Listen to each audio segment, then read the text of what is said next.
Hi guys, welcome back to the channel. Hope you're all smashing it. Today we're just going to do a quick fitment video on the e92. We're going to be replacing these front kidney grills, these chrome ones, these lovely gloss black M-style ones. As you can see, I think it's going to make a huge difference. Now we've also got another bit of content coming up, so we've got a few little goodies for Christmas. So we're going to be doing the black front corner splitters, and we're also going to be doing the rear diffuser. So if you like and subscribe, check our content. We've got a few more videos coming up. Right, so fairly easy on this one. Basically we've got 1, 2, 3, 4 T30 bolts we need to remove.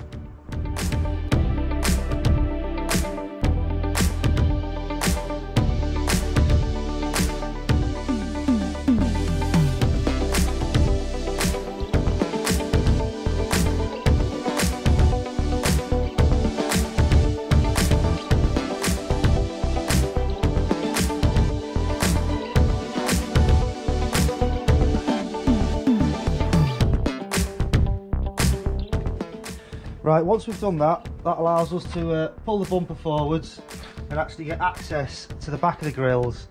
Now, the back of the grills, you've got 1, 2, 3, 4, 5, 6 clips. That's what they look like. Basically, you push the tabs in, pull on the grill, bit of pressure, and hopefully it'll pop out. Now, I'll just show you what that looks like behind. Now, as you can see, you've got 1, 2, 3, 4, 5 and 6 clips. So we'll just remove this nice and easily.